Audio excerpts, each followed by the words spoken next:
Kasus dugaan penistaan agama yang dituduhkan kepada Ahok telah menjadi bola salju. Tak hanya merepotkan Ahok, namun juga Presiden Joko Widodo. Presiden menjamin tidak akan mengintervensi proses hukum terhadap Ahok.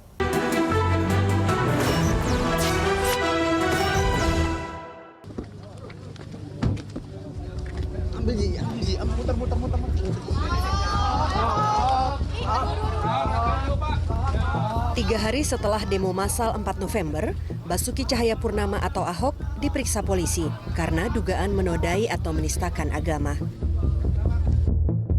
Polri menerima 11 laporan terkait kasus yang dituduhkan kepada Ahok.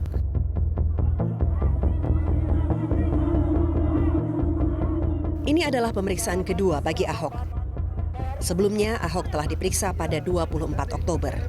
Yang sudah kita minta keterangan sampai dengan minggu kemarin ya, ada 25 yang kita minta keterangan. Di antaranya 13 itu saksi-saksi itu terdiri dari ada yang pelapor, ada masyarakat yang hadir pada saat itu, ada juga dari saksi-saksi lain yang kita anggap perlu untuk kita minta keterangan. Sementara untuk ahli sudah 12. Ada ahli agama, ada ahli tafsir, ahli bahasa, ahli hukum pidana. Menindaklanjuti perintah Presiden, Kapolri Jenderal Polisi Tito Karnavian menggelar perkara kasus dugaan penodaan agama oleh Ahok dilakukan secara terbuka. Nah ini dengan gelar perkara ini yang dilakukan secara terbuka dengan melibatkan pihak-pihak yang terkait.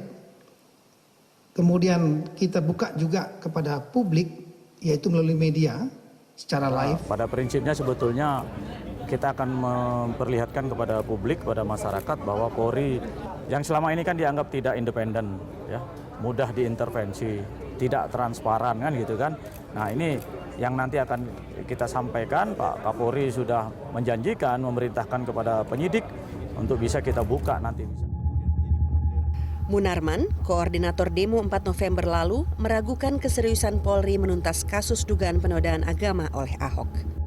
Nggak ada itu mekanisme internal, bos. Itu perkap. Lo dunia lain tuh. Hukum dari dunia lain tuh, hukum anta beranta. Kok ini tiba-tiba disuruh diliput TV? Kalau kita bikin persentase, gelar perkara itu nanti 80% adalah pendapat-pendapat ahli dan keterangan dari saksi-saksi fakta yang meringankan Ahok. Hanya 20% yang menyatakan Ahok itu bersalah. Ya, terus sekarang kami harus bekerja seperti apa lagi gitu ya. Ya kami menyadari itu justru inilah melepas tudingan. Gimana mau disetting yang hadir bukan polisi, bukan hanya polisi kan. Banyak ada ahli, ada pakar, ya kan. Mau disetting gimana? Kebohongan bagaimanapun suatu saat akan terbuka. Kami buka secara transparan, gelar perkara bisa dihadirkan, satu kata, yaitu tolong disikapi secara jernih. Nah, berarti kan kita harus, apapun nanti hasilnya, ya, kejernihan itu harus kita miliki.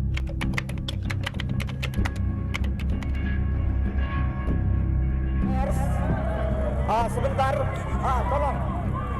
Bapak-bapak sebentar. Sekarang, kasus dugaan penistaan agama ini sudah seperti bola salju. Tidak hanya merepotkan Ahok yang kembali berlaga di Pilkada Jakarta, tapi juga Presiden Joko Widodo. Bahkan untuk memastikan keadaan Jakarta baik-baik saja, Presiden menunda kunjungan kenegaraan ke Australia. Presiden menjamin tidak akan mengintervensi kasus dugaan penistaan agama oleh Ahok.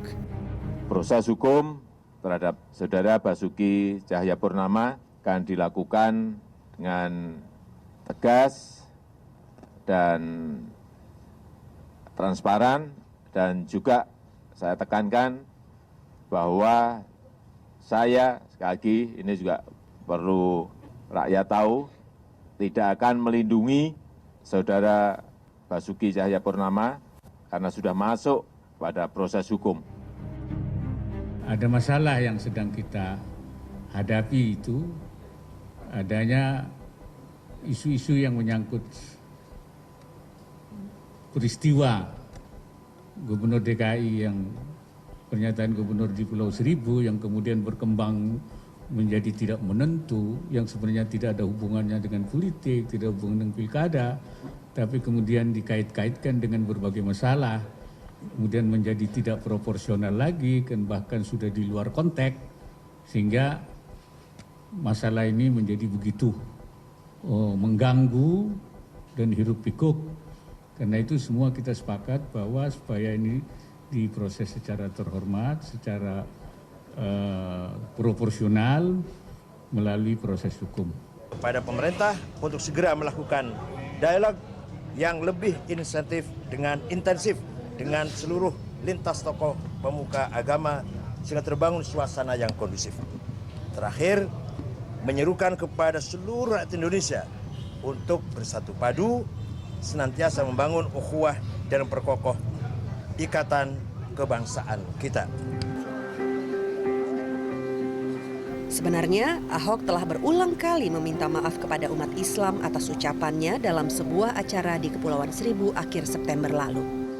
Saya sampaikan kepada semua umat Islam ataupun orang yang merasa tersinggung, saya sampaikan mohon maaf.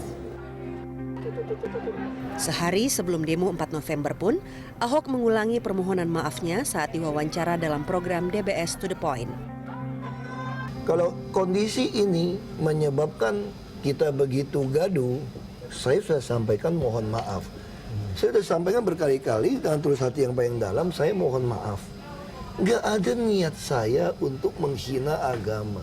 Apa yang saya tahu kan, semua agama ini punya kitab sucinya. Islam bisa begitu besar, Anda tentu dia punya keyakinan, dia percaya itu loh. Bagaimana mungkin saya menghina isi Al-Quran?